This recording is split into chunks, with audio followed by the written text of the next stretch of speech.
तरप और तमप को घ कहते हैं। तरप प्रत्यय होता है द्विवचन विभज्यो पदे तरवी अस्नव, और तमप होता है अतिशायने तम विष्णु।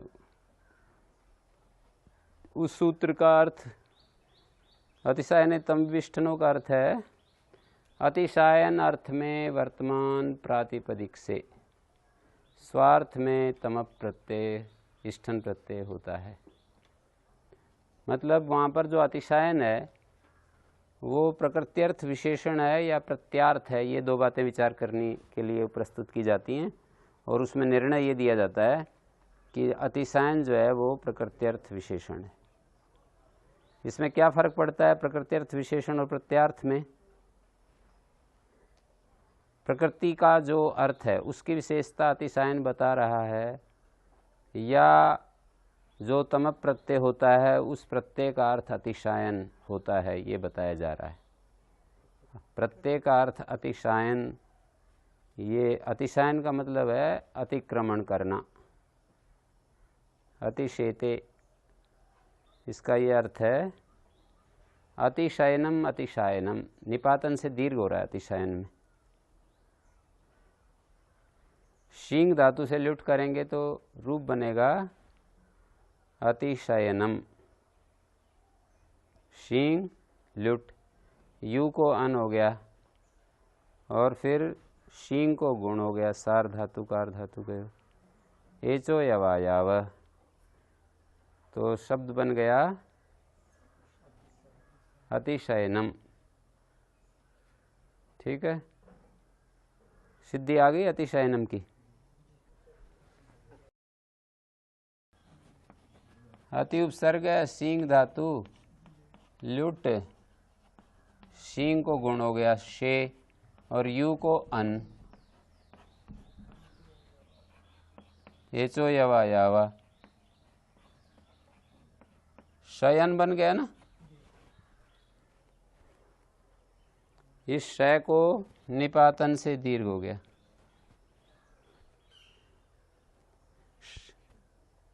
यथा न्याय, न्याय के अनुसार तो अतिशयन बनना चाहिए था, पर शब्द दिखाई दे रहा अतिशायन, तो हमने ये कहा कि अ को जैसे कोई एक सूत्र से किसी को दीर्घ कर देते हैं हम, तो इस प्रकार से निपातन का मतलब आचार्य यहाँ पर इसका दीर्घत्व चाहते हैं इस शब्द में। मतलब आचार्य के ही अभिप्राय को जब हम अपने शब्दों में कहते हैं, आचार्य ने कोई एक विशेष सूत्र ना बनाकर उस शब्द का ही प्रयोग कर दिया होता है। जहाँ आचार्य सूत्रों के द्वारा शब्दों की सिद्धि करते हैं, सूत्रों के माध्यम से शब्दों में अलग अलग कार्य होते हैं, अलग अलग कार्यों का बखान करते हैं, वहाँ शब्दों में ऐसा प्रयोग भी कर देते हैं, ऐसे शब्द का प्रयोग कर देते हैं कि उस प्रयोग को करते हुए हमें ये बताते हैं कि ये शब्द ऐसे ही साधु होता है, जिसको निपातन कहते हैं। श्रुत समुदायेषु अवयवानाम अनुमानम निपातनम, निपातन की ये परिभाषा करते हैं जो शब्द सुनाई पड़ते हैं ना, उनमें अवयव का अनुमान कर लेना, ये निपातन होता है।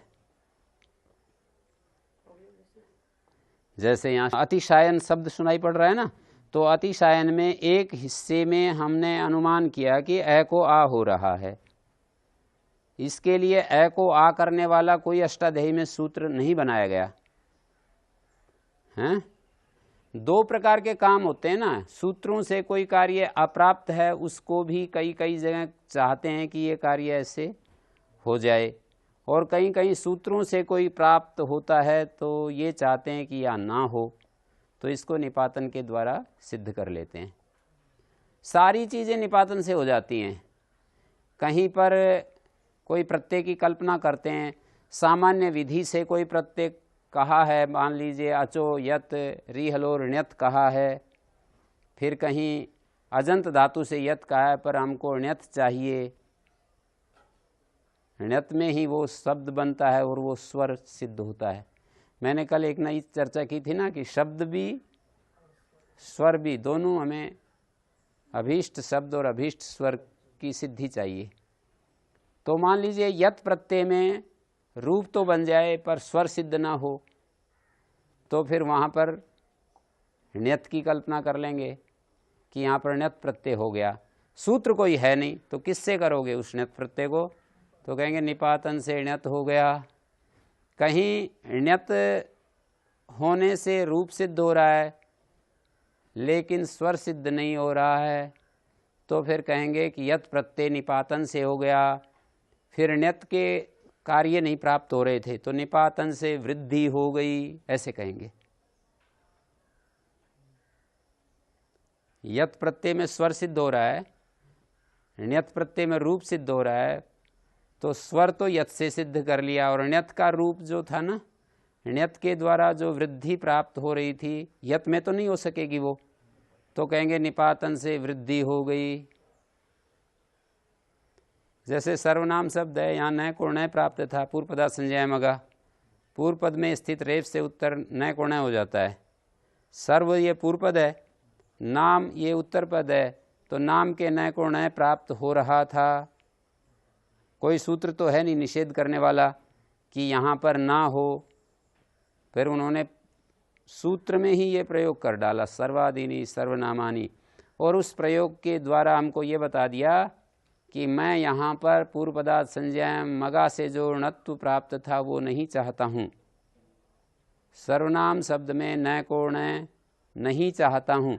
ये एक भाषा है कि मैं सर्वनाम शब्द में न को न नहीं चाहता, ये एक तरह की भाषा है। इसको दूसरी तरह से ये भी कह देंगे कि यहाँ पर निपातन से आचार्य ने न को न नहीं किया, निपातन से यहाँ पर न को नकार नहीं हुआ।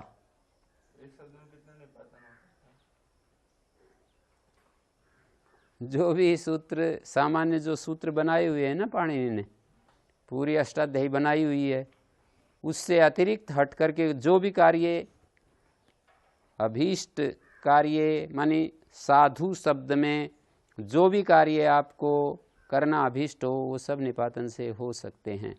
स्वर भी निपातन से हो सकता है और प्रत्यय के साथ जो अनुबंध लगाए होते हैं ऐसे प्रत्यय की कल्पना जो अष्टाध्यायी में तो अलग अनुबंध वाला है, पर आपको अलग अनुबंध से रूप सिद्ध हो पा रहा है। आपका अष्टाध्यायी में अलग अनुबंध वाला प्रत्यय है और आपका रूप सिद्ध हो रहा है अलग अनुबंध से, तो कहेंगे निपातन से ये प्रत्यय हो गया। वो जिस अनुबंध से वो रूप सिद्ध हो पा रहा है उस अनुबंध से युक्त प्रत्यय की कल्पना कर ली जाएगी। व्याकरण एक कल्पना ही तो है ना। किस तरह की कल्पना? प्रकृति प्रत्यय के विभाग की कल्पना और प्रत्यय के साथ अनुबंधों की, वो भी तो अनुबंध विशिष्ट प्रत्यय। यही अनुबंध क्यों लगा रहे हैं प्रत्यय में, ये दूसरा अनुबंध क्यों नहीं जोड़ रहे? केवल प्रत्यय प्रकृति जो कोई मर्जी प्रत्यय की कल्पना नहीं की गई, अनुबंध विशिष्ट प्रत्यय की कल्पना की गई है। कहीं प्रकृति को आदेश करके रूप सिद्ध किया गया है, एक प्रकृति बनाई और उसको आदेश किया। जैसे यज धातु प्रकृति के रूप में मानी और उसको संप्रसारण कर दिया, यह को ई कर दिया। तो ये सारे व्याकरण में प्रकृति प्रत्यय के विभाग की कल्पना की गई है। मानी उसके एक हिस्से को प्रकृति और दूसरे हिस्से को प्रत्यय नाम दिया और कुछ कार्य करने के लिए अनुबंधों की कल्पना कर ली। जैसे गुण नहीं करना था तो जो तय प्रत्यय जोड़ते हैं ना, तय और तवत, क्तक तवतु निष्ठा। अब यहाँ पर क्तक तवतु में ऊ की कल्पना, क की कल्पना और इसमें क की कल्पना। तय प्रत्यय क्यों रखा? क्योंकि पूर्व में प्रकृति को, मतलब ये भी एक सिग्नल अपना ही है पाणिनि का कि जहां मैं तय के साथ क जोड़ दूंगा, ये कोई फिक्स थोड़ी है, कोई परमात्मा के घर से थोड़ी तय को क जो है रखा गया। पाणिनि ने शब्द के अर्थ को बताने के लिए, शब्द बताने के लिए, शब्द के अर्थ को बताने के लिए, शब्द और अर्थ के वाच्यवाचक संबंध को बताने के लिए। तीन चीजें हैं। शब्द का बोध कराना चाहते हैं पाणिनि हमें, शब्द के अर्थ का बोध कराना चाहते हैं, और शब्द अर्थ का जो परस्पर संबंध है वाच्यवाचक संबंध। शब्दवाचक अर्थवाच्य हैं, ठीक है। एक समृद्धिशाली भारत की कल्पना की, कल्पना का मतलब उसको देखा, भारत को, समृद्धिशाली भारत का क्या स्वरूप है ये उन्होंने अपने ज्ञान में, अपने संज्ञान में देखा। वहाँ पर तो कल्पना का ये अर्थ है। और यहाँ पर प्रकृति प्रत्यय का विभाग की कल्पना की, मानी कोई भी एक शब्द है, इसमें ये प्रकृति है और ये प्रत्यय है, इस तरह की कल्पना। जैसे पाक है शब्द में पच प्रकृति है, घै प्रत्यय है, ये कल्पना है। इसलिए ये जो व्याकरण होते हैं वो नित्य नहीं होते। कोई दूसरा यदि व्याकरण बनाएगा तो वो कोई अलग ढंग की कल्पना भी कर सकता है। पाणिनि ने पच धातु, डुपचस पाके धातु बनाई मूल, और घै प्रत्यय बनाया। कोई दूसरा वैयाकरण यूं भी कह सकता है कि भाई पाक धातु है और अ प्रत्यय है।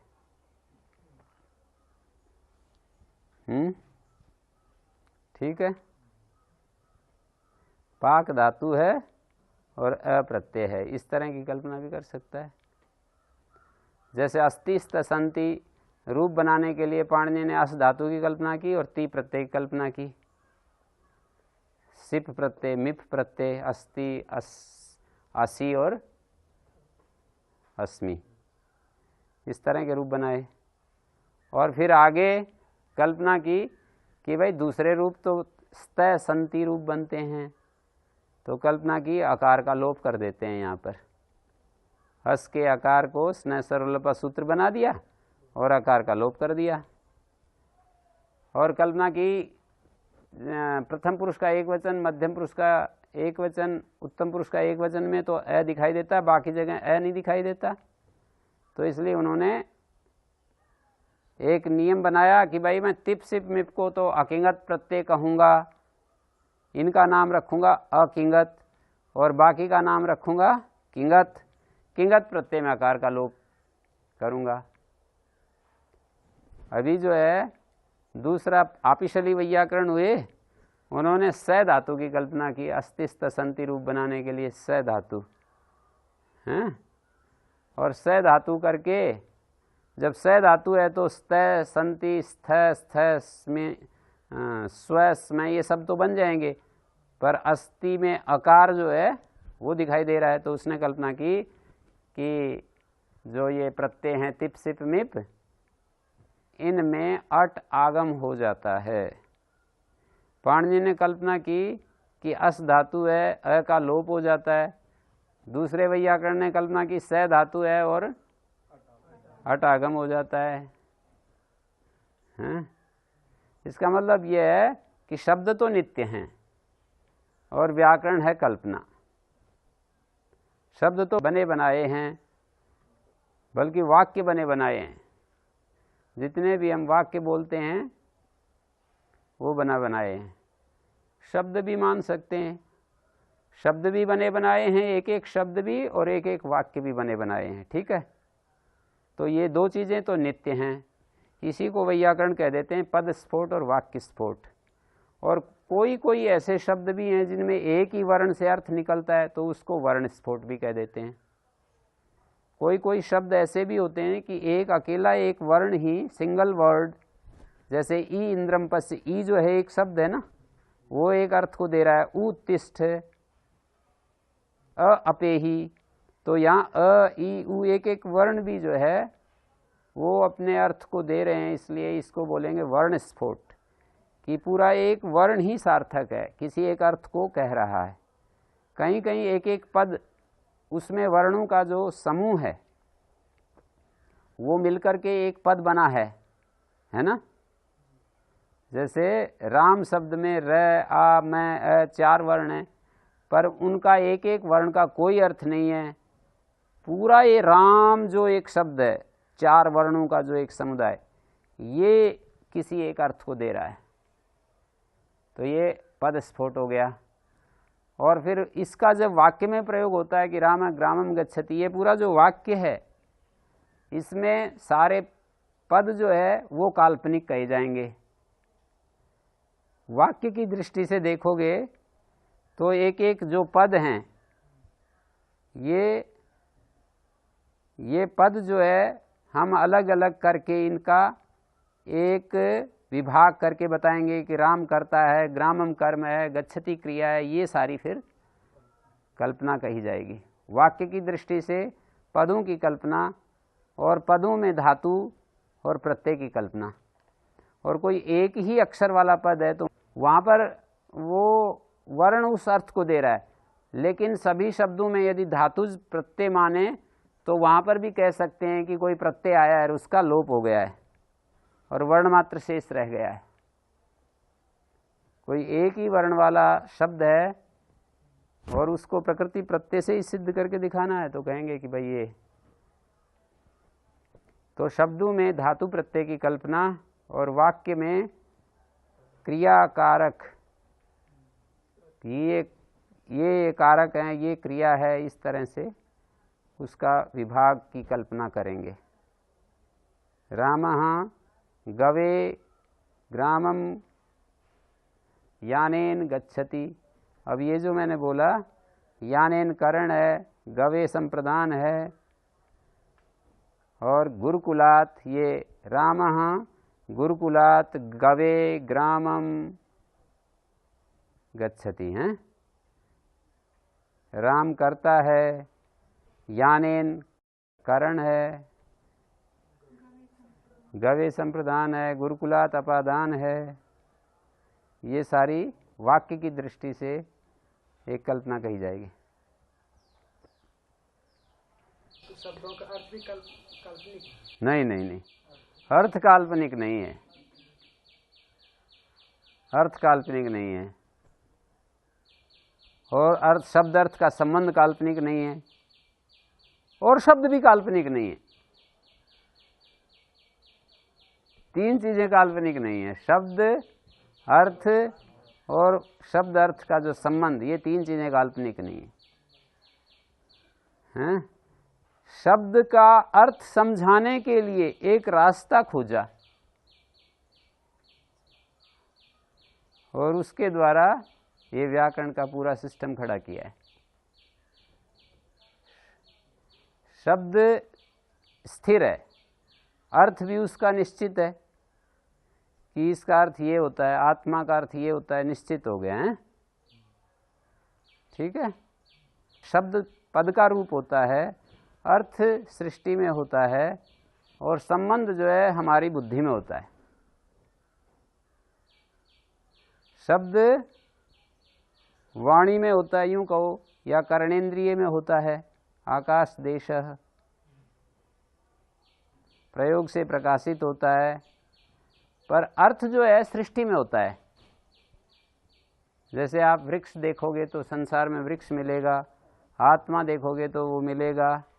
वैयाकरण यद्यपि उन अर्थों को बुद्धि में मान लेते हैं, उस अर्थ की उपस्थिति बुद्धि में मान लेते हैं, और बुद्धि में उसके अर्थ की उपस्थिति और उस शब्द, उन दोनों के संबंध को भी बुद्धि में मान लेते हैं। शब्द का जो अर्थ है और उनका परस्पर संबंध, इसको बुद्धि में कह देते हैं। पर रियल में अर्थ जो है वो संसार में है। जैसे हमने कहा आत्मा, तो आत्मा नाम का अर्थ जो है वो यहाँ है सृष्टि में। सबसे पहले व्याकरण किसने बनाया? क्या सबसे पहले व्याकरण किसने बनाया? सबसे पहले तो इसका इतिहास जो है, व्याकरण शास्त्र का इतिहास आपको पढ़ना पड़ेगा। मीमांसा जी ने लिखा है एक व्याकरण शास्त्र का इतिहास, एक पुस्तक लिखी है, तो वहाँ पर आपको इसका पूरा विवरण मिल सकता है। मैंने तो वो पुस्तक पढ़ी नहीं, उसमें ज़्यादा मेरा इंटरेस्ट नहीं था, इसलिए उसको पढ़ा नहीं। इतिहास में यदि किसी की रुचि है तो व्याकरण शास्त्र का इतिहास नाम की एक पुस्तक है, उसमें उन्होंने शुरुआत से कैसे कैसे व्याकरण, मतलब किस वैयाकरण ने शुरू किया, किसी को पता है क्या? शुद्धा?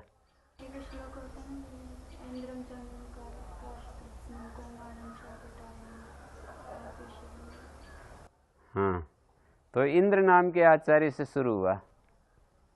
बृहस्पति नाम के आचार्य ने इंद्र को शब्द पारायणम नाम प्रोवाच न च अंतम जगाम बृहस्पतिश्च इंद्रश्च अध्येता बृहस्पतिश्च आचार्य।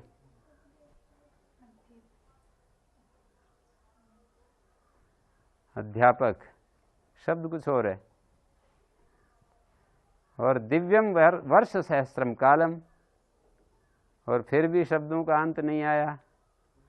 और आजकल तो जो ज़्यादा चिरम जीवती से शतम वर्षाणी जीवती, तो कितना शब्द पड़ेगा।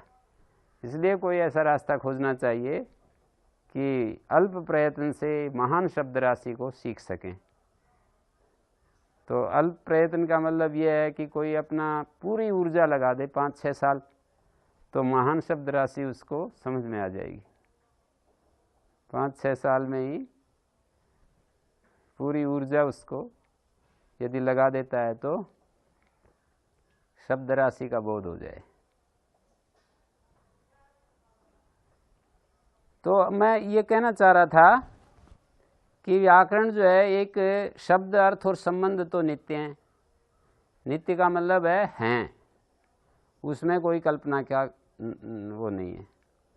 पर शब्दों से अर्थ तक पहुंचाने की जो प्रक्रिया है उसको व्याकरण कहते हैं। शब्दों के द्वारा अर्थबोध कराना और उन शब्दों को विभाजन करके एक अर्थबोध का एक ढंग अपनाया गया, इसी को व्याकरण कहते हैं। पदों में तो प्रकृति प्रत्यय का विभाग किया, प्रकृति को क्रियावाची कहा और प्रत्यय को कारकवाची कहा।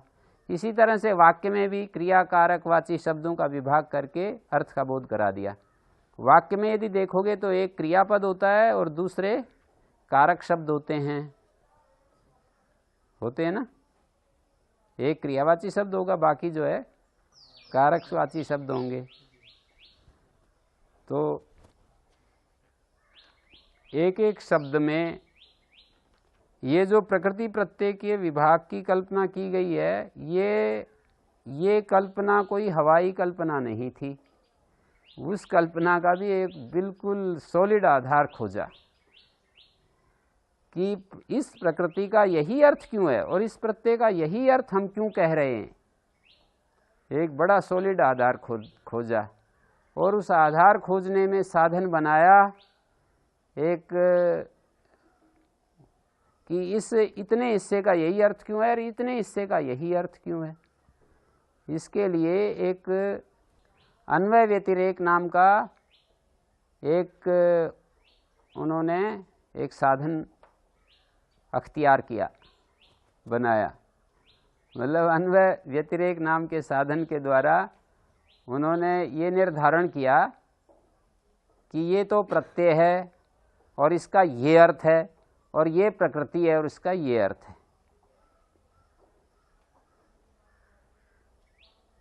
पाणिनि को सभी शब्दों को पता था, उनके अर्थों का भी वाग व्यवहार में शब्द आ रहे थे, सब पता था उनको। ठीक है, तो वो जो नहीं पता था उनको बताना चाहते थे, तो उन्होंने शब्दों की एक समानांतर सूची तैयार की और उन्होंने देखा कि जहाँ पाक पक पच ऐसा आता है तो उसका पकाना अर्थ होता है। तो उन्होंने पच को पकड़ लिया कि पच को मैं प्रकृति कहूँगा, मूल, और अब उसमें परिवर्तन, मतलब मूल पच पकड़ लिया और कहीं उसका पाच रूप देखा तो पै को वृद्धि नाम से पुकार करके उसका लिए कल्पना कर दी कि अ को मैं आ किया करूँगा, और कहीं कै देखा तो कल्पना कर ली कि मैं च को कै कर दूंगा। हैं, पाँच के च को क कर दूंगा। कहीं पच ही उस अर्थ को दे रहा है तो कुछ भी परिवर्तन नहीं किया, जैसे पचती। कहीं ए को आ है तो पाचक, पचन। कहीं च को क हो जाता है तो पक्ति। कहीं ए को आ भी हो जाता है और च को क भी हो जाता है तो पाक है। तो इस तरह से पक्षति, पच को क हो जाता है। तो ऐसे शब्द देखे तो जिस शब्द के होने से वो अर्थ विद्यमान रहे, इसको अन्वय कहते हैं, और उसके जाने से उसके साथ ही वो अर्थ भी चला जाए तो इसको व्यतिरेक कहते हैं। जिसके होने से हो और न होने से ना रहे उसको व्यतिरेक कहते हैं। तो जैसे पाचक शब्द था ना, तो पाच, पच, पक, इसके होने से पचना अर्थ रहता है। पाँच को चला दिया, पाँच को हटा दिया और आखिरी वाला अक था ना, उसको जोड़ दिया यज के साथ। तो पाचक, याजक, पाठक, धावक, शायक, गायक, ये जो शब्द थे इनमें अक अक जुड़ रहा था ना, तो अक जहां भी होता है वाला अर्थ निकलता है। तो इसको कह दिया कि ये कर्ता में हो रहा है, ये प्रत्यय ये कर्ता में हो रहा है। और पाँच, पाँच, पक, पच आदि थे ना, वो हट गया और यज आ गया तो पचन अर्थ तो चला गया और यजन अर्थ आ गया। पचन अर्थ जो गया इसको व्यतिरेक कहेंगे। और अब यजन अर्थ आ गया अन्वय, अर्थात यजन, याग, इज, ऐसे ऐसे कई शब्द देखे और उन्होंने देखा कि याज का अर्थ भी यजन, यज का अर्थ भी यजन। याजक शब्द में याज का अर्थ यजन है और यजन में यज का अर्थ यजन है। और इष्टि में याज के ही समानांतर इस धातु, मतलब इस धातु रूप दिया कि यज जहाँ है वहाँ इसका कहीं कहीं इज रूप बन जाएगा। तो इज का भी वही अर्थ है जो कि यजन के रूप में हमने याज का अर्थ देखा, इष्टि में देखा, इज्जते में देखा। कहीं इस, कहीं इज, कहीं याज, कहीं यज, समान समान देखे कि याज, यज, इश और इज ये देखे। तो उन्होंने इसके लिए परिवर्तन दे दिए कि यज को य को ई हो जाता है, संप्रसारण नाम दिया। जय को श हो जाता है, व्रस्त भ्रष्ट जैसे सूत्र बना दिया। और कहीं जय को स नहीं होता, इज्जते, इज ही रहता है। तो उस जो याज का अर्थ रहता है वो याज और याज का अर्थ रहता है वो इनका भी रहता है, ईश्वर रहता है ना। इष्टि, इज्जते, इष्टि शब्द शब्द सामने रखते हैं वे, और उस शब्द को सामने रखते हुए वो धातु को बताते हैं कि यहाँ पर शब्द का अर्थ उनके सामने है कि इष्टि शब्द किस अर्थ में प्रयोग होता है, ये उनको पता है। इज्जते अर्थ किस अर्थ में प्रयोग होता है, ये उनको पता है। तो इसको बताने के लिए ऐसा कर दिया। या फिर इस धातु ही मान लीजिए, जरूरी नहीं कि यज से ही इस बनाया जाए।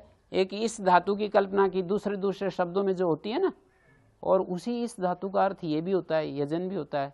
इसी के ऊपर अनेकार्थों भी धातु भवंती, धातुएं अनेक अर्थ वाली होती हैं, ये सिद्धांत खड़ा कर दिया कि जो धातु होती हैं वो अनेक अर्थों को कहती हैं। इच्छति का अर्थ वहां पर इच्छ है,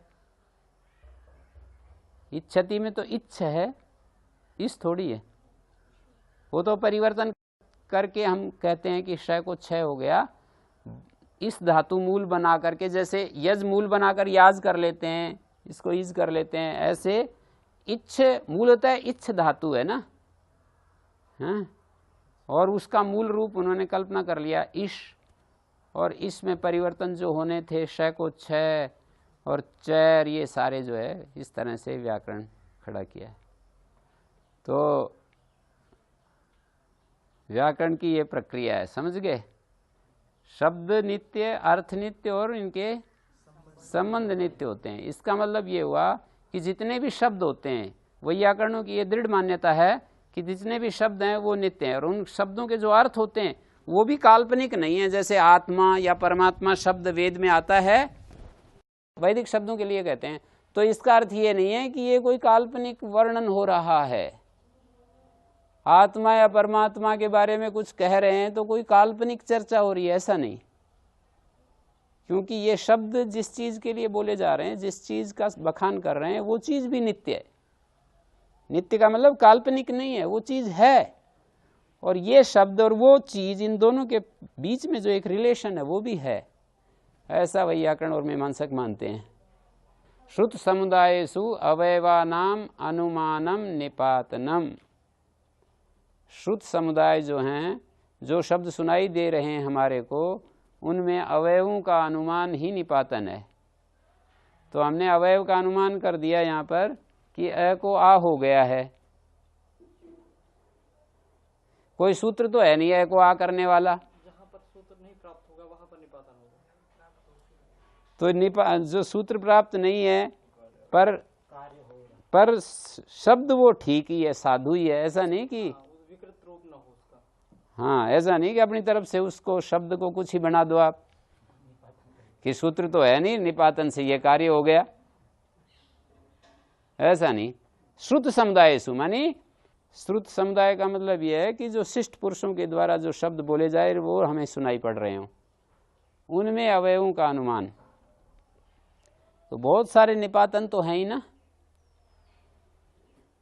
जैसे षष्ठी स्थाने योगा, यहाँ पर स्थाने योगा नहीं बनना चाहिए था, क्या बनना चाहिए था? सूत्र को स्थान योगा बनना चाहिए था। सुपो धातु प्रातिपदिक से विभक्ति का बीच में से लुक हो जाना चाहिए था, पर स्थाने योगा सूत्र में हमारे को स्थाने सुनाई पड़ रहा है, तो कहेंगे निपातन से विभक्ति का अलुक हो रहा है। निपातन से विभक्ति का अलुक हो रहा है। दूसरा ये भी कह सकते हैं निपातन से तृतीया विभक्ति के टा को ए हो रहा है। निपातन से स्थानेन था, स्थानेन शब्द स्थानेन योगा था, तो इसको स्थाने योगा बन गया। तृतीया विभक्ति को टा को ए हो गया निपातन से। नपदान दुर्वचन वरे या लोप, वरे जो है विभक्ति का लुक हो जाना चाहिए था ना, सुपो धातु प्रातिपदिकयो, पर नहीं हो रहा है, तो इसका मतलब निपातन से वरे यहां पर निपातन से अलुक हो रहा है। सर्वनाम के न को न होना चाहिए था, न नहीं हुआ, निपातन से न नहीं हुआ। ऐसे बहुत सारे शब्द यहाँ पर आए। निष्ठर के देव हुए, प्रणयोन्यो, छिष्य मर्य स्तर्य ध्वर्य खन्य खान्य देव यज्ञ प्रच्छ प्रतिशीव्य ब्रह्म वाद्य भाव्य स्थाव्योपचाय प्रेडानी, सारे निपातन है। ये 17 शब्द सारे निपातन किए हुए हैं। पाइये सानाइये निकाइये धाइये, ये सारे चारों शब्द निपातन हैं। इन शब्दों में क्या निपातन है ये हम कल्पना करेंगे कि भाई ये तो धातु पाठ में धातु मिलती है, निपातन से ये कार्य हो गया, ये प्रत्यय आ गया, ऐसे हम कल्पना कर लेंगे। प्रत्यय आया वो प्रत्यय मान के करेंगे हैं, प्रत्यय के अर्थ को देख कर भी करेंगे, जिस प्रकार धातु से कर रहे हैं। हाँ, प्रत्यय का अर्थ तो हम कल्पित कर लेंगे कि ये यहाँ पर इस शब्द का ये अर्थ था, तो हम ये अर्थ चाहिए। कोई सूत्र यदि है तो कह देंगे कि सूत्र से ये अर्थ है, और सूत्र नहीं है तो कहेंगे निपातन से ये अर्थ है। हैं? जैसे दास और गोघ्न शब्द संप्रदान कारक में निपातित हैं। संप्रदान कारक अर्थ में इन दोनों शब्दों को निपातन कर दिया। शब्द ही तो निपातन है। जैसे पाइये सानाइये निकाइये धाइये, 4 शब्द निपातन है। निपात्यन्ते, ये शब्द निपातित किए जाते हैं। अब 4 शब्द निपातन है, इसको कहेंगे क्या निपातन है, तो कहेंगे निपातन से ये कार्य यहाँ पर निपातन से हो रहा है। हैं? यूं कहेंगे कि ये 4 शब्द निपातित हैं। 4 शब्दा निपात्यन्ते, निपातितः, उनके बोलने के सामर्थ्य से अमुक अमुक कार्य हमें समझ लेने चाहिए। इस धातु से इस लक्ष्य तक पहुंचने के लिए, धातु और प्रत्यय के द्वारा हम किसी लक्ष्य तक पहुंचते हैं ना, तो इस धातु से इस लक्ष्य तक पहुंचने के लिए क्या कहेंगे, ये कार्य हो जाएंगे। जैसे पाह्य है, अब पाह्य धातु में मान लीजिए माँ धातु है और ये दिख रहा है पै बना हुआ, तो कहेंगे कि इस मैं को पै हो गया निपातन से। कोई सूत्र तो अष्टाध्यायी में है नहीं कि जो इस माँ धातु के मैं को पै कर देता है, जैसे कहीं कहीं कर देते हैं ना सूत्र एक को दूसरा, देती सती माँ स्थामिति की तकारादि कितने रहते इकार कर देता है। तो ऐसा कोई हृदयाभ्याम निष्ठातु न पूर्वश्चादा, जैसे भिद धातु है तय को न कर दिया और दय को भी न कर दिया, इस तरह का कोई सूत्र तो है नहीं। फिर भी माँ धातु को मैं को पै दिखाई दे रहा है, तो कहेंगे ये एक समझने का तरीका है। आप इस तरह भी समझ सकते हो कि भाई ये पाह्य शब्द है, तो पाह्य में जो पा धातु है यही इस अर्थ में है, माँ अपने अर्थ में से पा धातु पीना या रक्षा करना अर्थ में प्रसिद्ध है। पर अनेकार्थ भी धातु भवंती, धातुएं अनेकार्थक होती हैं। निपातन मत करो, आप पाय धातु ही ले लो, पाय धातु का अर्थ मापना ले लो। पीना और रक्षा जो अर्थ था ना उससे अतिरिक्त यहाँ इस शब्द में ये विशेष अर्थ ले लो, अनेकार्थो भी धातु भवंती। धातुएं जब अनेकार्थ हैं तो जो मिलेगी शब्द में और अर्थ उसका निश्चित है शब्द का, वो जो शब्द का अर्थ निश्चित है ना उस अर्थ को उस धातु के अर्थ के साथ जोड़ देंगे कि ये धातु यहाँ पर ये धातु इस अर्थ को कह रही है। जैसे पाह्य शब्द है, ठीक लिखा है इन्होंने, मैं जो कह रहा था वही लिखा है। मांग धातु से ण्यत प्रत्यय है और आदि मकार को पकारादेश निपातन है, हैं?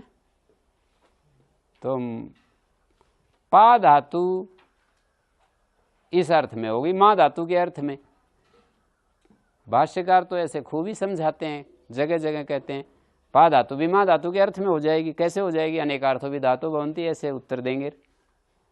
पा धातु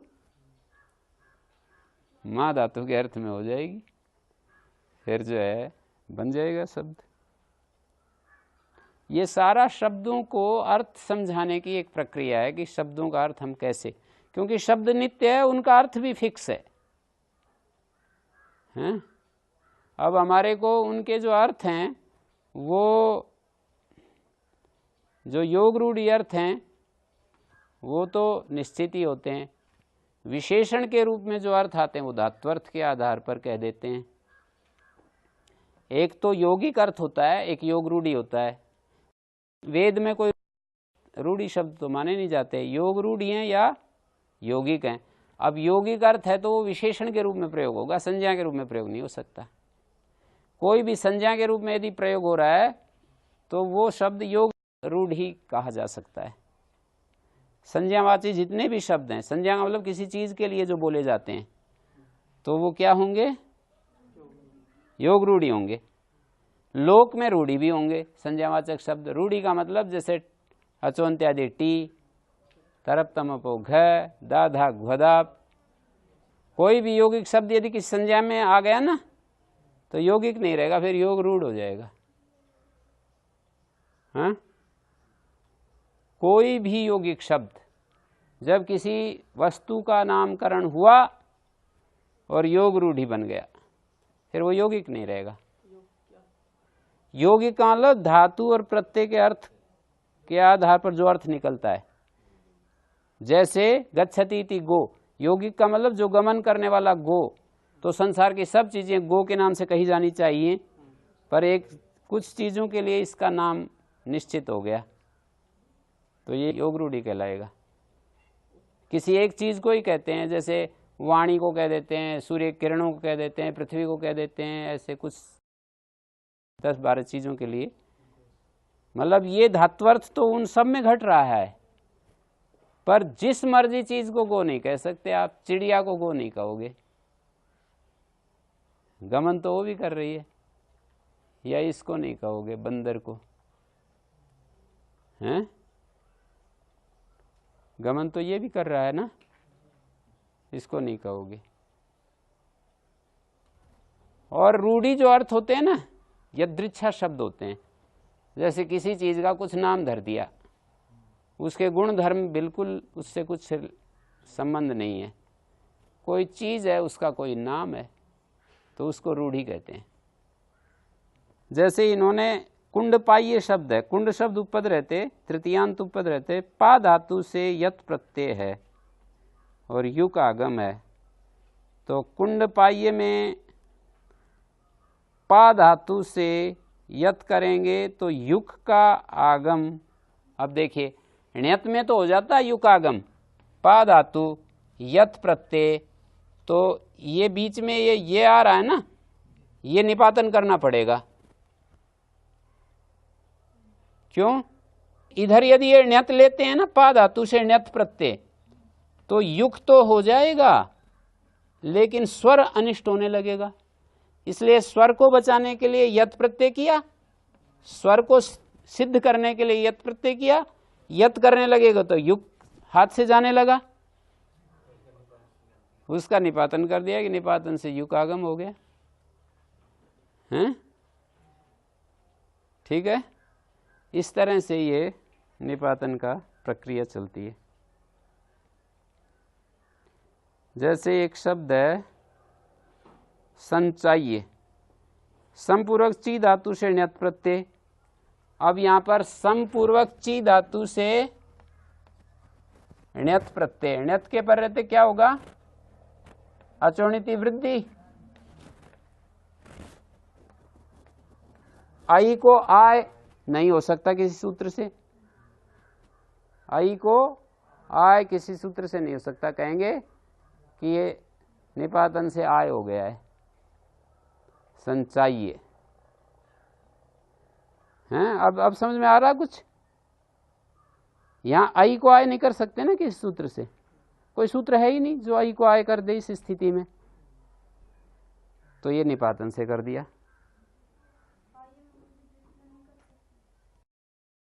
वो निपातन के कई तरीके भी हो सकते हैं, कोई जरूरी नहीं जो यहां पर हमने कह दिया वही एक फिक्स तरीका है। स्वर सिद्ध होना चाहिए, शब्द सिद्ध होना चाहिए, मतलब फिर आप उसको आगे पीछे कैसे भी कर सकते हो। मेरा तो समझाने का इतना ही प्रयोजन था कि आप निपातन को समझ जाएं कि निपातन क्या है, और वो मेरे ख्याल में काफ़ी आपके समझ में आ गया है। अतिशायने तमभिष्ठनो, अतिशायन अर्थ में तमप और इष्ठन प्रत्यय होता है, ये वाला अर्थ है सूत्र का, या अतिशायन अर्थ में वर्तमान प्रातिपदिक से इष्ठन होता है, ये अर्थ है।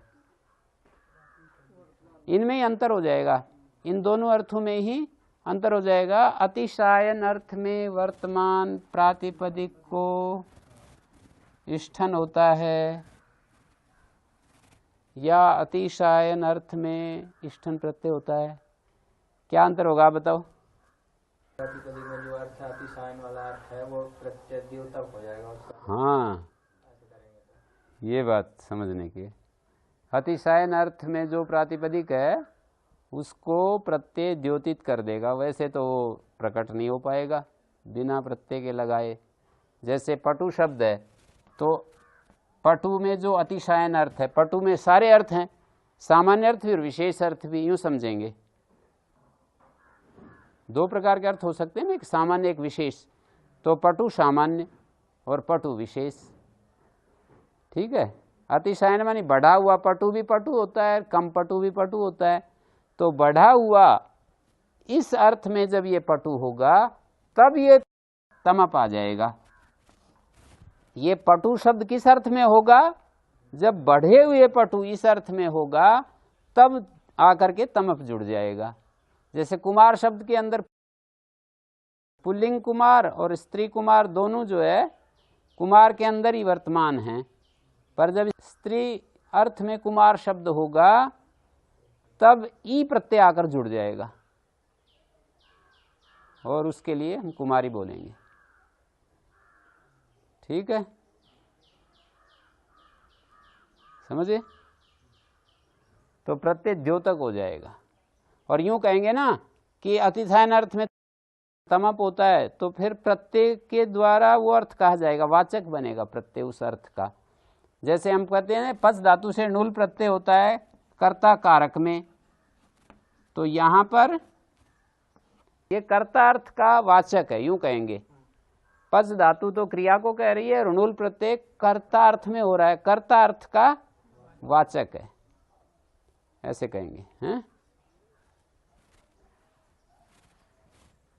तो अतिशायन अर्थ में वर्तमान प्रातिपदिक से अतिशायन जो होगा वो बहुतों में से किसी एक, अतिशायन का अर्थ ही है जो सबसे ज्यादा पार गया हुआ, सबसे अधिक जो बढ़ा हुआ है, सबसे अधिक जो बढ़ा हुआ है उसको अतिशायन शब्द कहता है।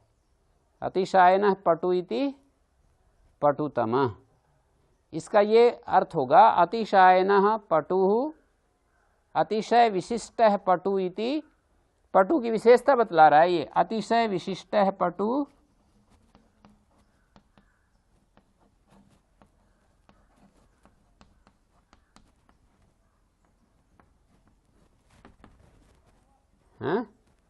पटुतम। और तरब होता है द्विवचन विभज्योपदे तरवीयस्नो, यहाँ पर द्विवचन उपपद और विभज्य उपपद, उपपद का दोनों के साथ समास है, दोनों के साथ संबंध है, विभज्य के और द्विवचन, द्विवचन उपपद विभज्य उपपद, तो तरप हो जाता है। द्विवचन क्या होते हैं, जैसे अनयो शब्द है वो द्विवचन उपपद है, अयम अभी पटु, अयम अभी पटु, अयम अनयो हो अतिशयन पटु, और यहां भी अतिशयन की अनुवृत्ति है, अतिशयन अर्थ में वर्तमान होना चाहिए, द्विवचन उपपद होना चाहिए, तब तरप होता है, हैं? जैसे ये भी पटु, ये भी पटु, अयम अनयो अतिशयन पटु, अतिशय अर्थ भी आ गया, अनयो द्विवचन उपपद है। तमप जब होता है तो बहुतों में से एक को छांटते हैं, ये अनयो हो, ये सप्तमी का द्विवचन है, अनयो मानी इन दोनों में से, अतिशयन पटु, तो ये अतिशयन विशिष्ट पटु हो गया ना, अतिशयन से विशेषता से युक्त पटु, तो इससे तरप हो जाएगा पटु शब्द से। द्विवचन उपपद रहते अतिशयन पटु, द्विवचन उपपद हो गया दो में से अधिक पटु, अतिशयन पटु का मतलब अधिक पटु, और दो में से ये अनयो के द्वारा कहा जा रहा है, द्विवचन उपपद रहते तरप होता है।